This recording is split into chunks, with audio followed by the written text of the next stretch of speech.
There's an urgent need for government to pass a law to regulate Ghana's fertility industry following a surge in assisted reproduction in parts of the country.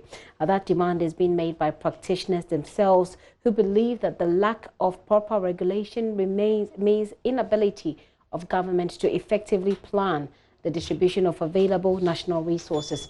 Ahead of our health desk, Fred Smith has more in this report.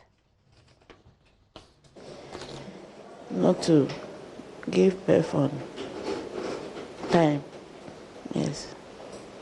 But now I'm happy that God is so faithful to me and gave me 2 bouncing baby girls. Meet Vivian, a 52-year-old seamstress from Ho.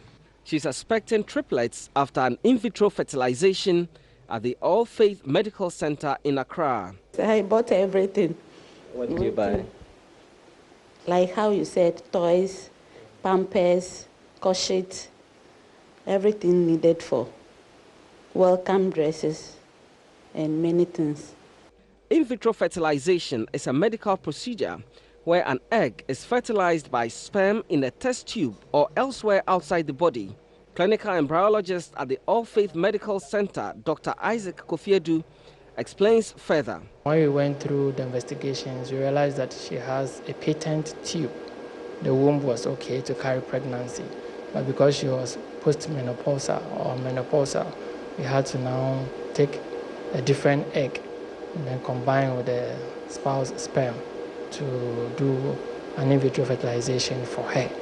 So luckily for her, when we tested the pregnancy, she was positive, and God has sealed her through to this time. Though, just as you said, expectations are not always what we get, but sometimes it's good to have the two than not to have any at all. Yes. Today, Vivian's prayer has been answered after 15 years of search.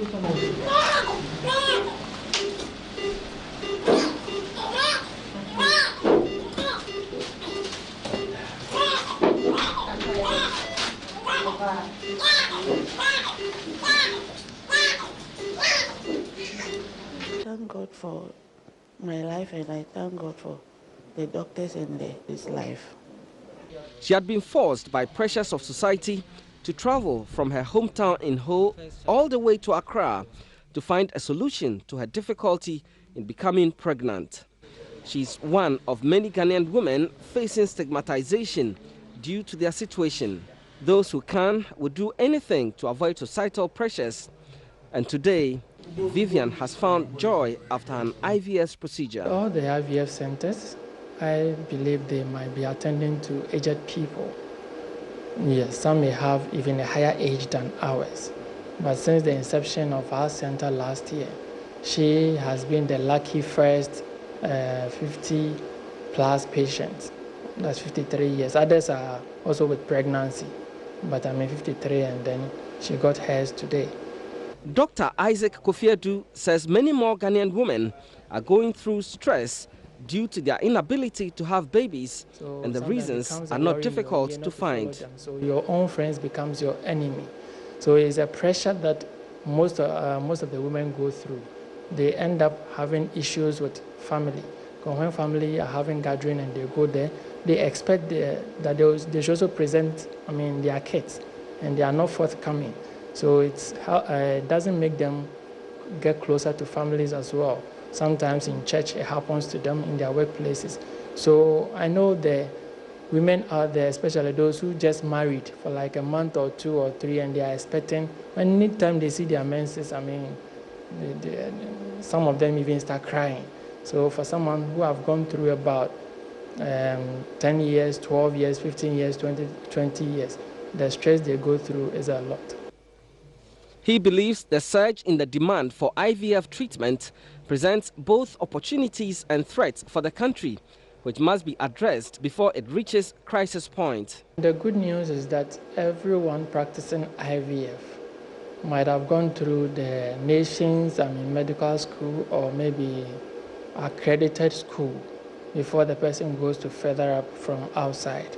It's only the practice of assisted reproductive that is not done in any of our government schools or institutions. So it makes it a bit uncomfortable for us to talk about it as it's unregulated. But everyone practicing it is in good standing for me to say, because we all had a certificate from our mother country before we went out to specialize to come and continue practicing. But because government has not set up an IVF center, neither has it set up it is for us to know that it's a specialized service that needs to be included in this regulatory aspect. But once there is the need for us to come out with something to guide us as a guideline, I mean, the government and those who started earlier and those of us who are coming all need to come together and put something on paper, because we are working on human beings and it entails a lot. Everything is possible to happen once it's about the life of a human being. So what the nation needs to do to protect its citizenry, about whether we may not be able to talk about cost, but there are other things that maybe the government can come in to help, so that everyone that is going into it will know that, I mean, it's well nationally accepted and it's no more, I mean, fearful. The National Population Council is mandated to monitor, coordinate and advocate proper fertility management in Ghana. However, the absence of legal framework appears to be making this work difficult, if not impossible. Fred Smith, Joy News.